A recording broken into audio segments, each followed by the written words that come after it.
Hai semuanya, perkenalkan nama saya Putri Aiko Azahra dari Pendidikan Guru Sekolah Dasar di Universitas Negeri Jakarta dengan NIM 11076200095. Tujuan saya membuat video ini adalah sebagai penilaian tugas akhir pada mata kuliah Konsep Dasar Pendidikan Pancasila yang diampu oleh Bapak Dr. Anda Otip Satibi Hidayat, MPD. Sebelumnya, kalian ada yang tahu nama pahlawan ini siapa? Yap, benar. Beliau adalah Bapak Ki Hajar Dewantara. Beliau merupakan Bapak Pendidikan Indonesia karena berhasil memberikan kesempatan bagi para pribumi untuk memperoleh hak pendidikan yang setara dengan kaum bangsawan maupun orang-orang Belanda. Selain itu, filosofi pendidikan karakter beliau sering dipakai di dalam sekolah. Salah satunya ada pada mata pelajaran PPKN atau Pendidikan Pancasila dan Kewarganegaraan.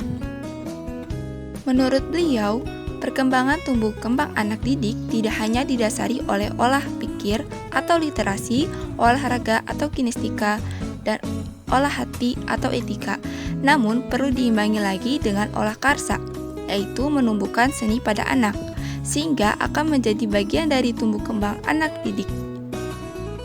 Pada Impres nomor 75 tahun 2018 tentang penguatan pendidikan karakter, terdapat 5 kristalisasi nilai utama, yaitu 1. Religius.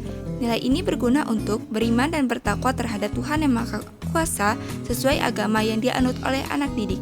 Kedua, nasionalis. Nilai ini berguna untuk mencintai tanah air dan rasa semangat membela tanah air. Ketiga, mandiri. Nilai ini berguna untuk menambah olah karsa atau estetika kreativitas pada setiap anak didik. Keempat, gotong royong. Nilai ini berguna untuk membangun rasa bersosialisasi dengan setiap orang. 5. Integritas. Nilai ini berguna untuk membantu anak didik menyesuaikan ucapan dengan perbuatan apakah terbukti dengan benar. Dari kelima nilai utama ini dapat dimulasi ke dalam mode implementasi PPKN yang nantinya para anak didik memiliki kemampuan berkompetensi global dan berperilaku sesuai dengan Pancasila. Selanjutnya, setelah membahas mengenai anak didik, Bapak Ki Hajar Dewantara ini menyampaikan amanat dan prinsip dasar bagi seorang guru, yaitu 1. Ingarso sung tolodo. Ketika guru berada di depan, guru harus memberi contoh atau panutan kepada peserta didik. Kedua, Ingmadio mangun karso. Ketika guru berada di tengah-tengah, guru harus memberi motivasi kepada peserta didik. Ketiga, Tuturi handayani. Ketika guru berada di belakang, guru harus memberi dorongan kepada peserta didik.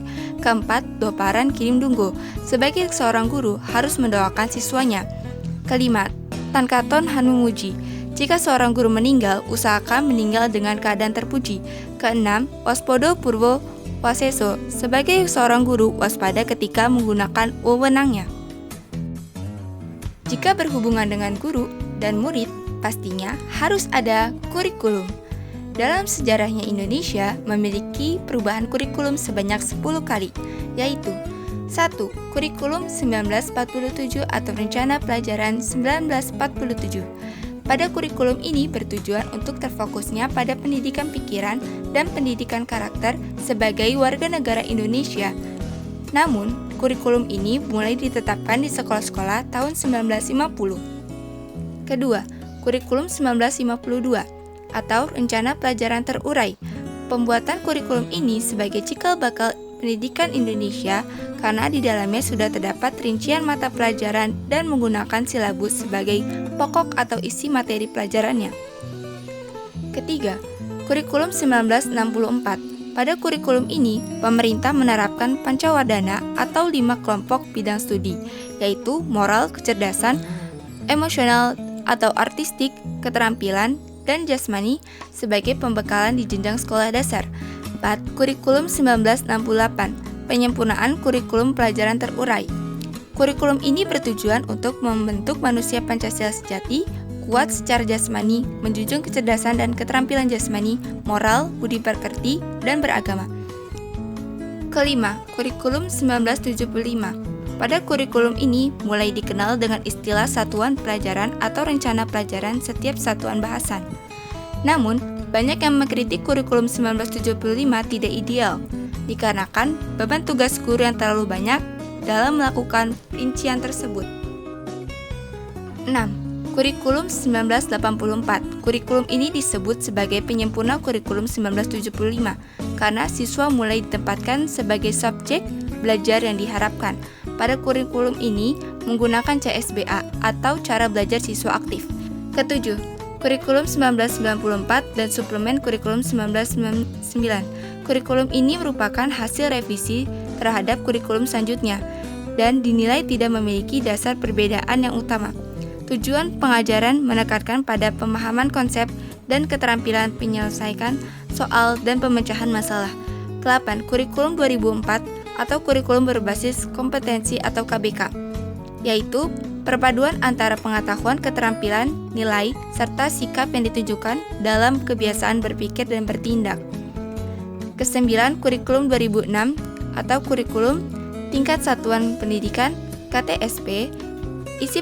Isi kurikulum ini hampir sama dengan kurikulum 2004, tidak banyak berubah, akan tetapi terdapat perbedaan dari segi guru yang memberikan kebebasan dalam merancang pembelajaran yang sesuai dengan lingkungan atau siswa. Ke-10 ada kurikulum 2013. Pada kurikulum ini lebih meningkatkan pemikiran secara kompetensi berbasis sikap, keterampilan, dan pengetahuan.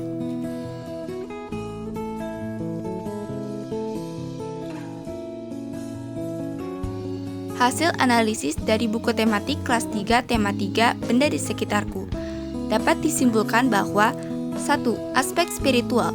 Siswa harus bisa menghargai, menjalankan, dan menerima kelima simbol Pancasila sebagai anugerah Tuhan Yang Maha Esa serta aneka benda di sekitarnya.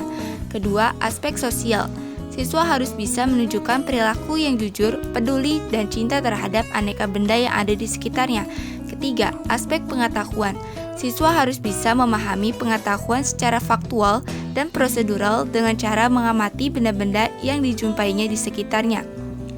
Keempat, aspek keterampilan. Siswa harus bisa menunjukkan keterampilan berpikir dengan cara menceritakan lambang negara terhadap benda yang ada di sekitarnya. Selanjutnya, ada hasil analisis kelas 3 tema 4. Kewajiban dan hakku. Dapat disimpulkan bahwa 1. Aspek spiritual. Siswa harus bisa menjalankan agama yang dianut, salah satunya dengan menghargai hak dan kewajibannya. Kedua, aspek sosial.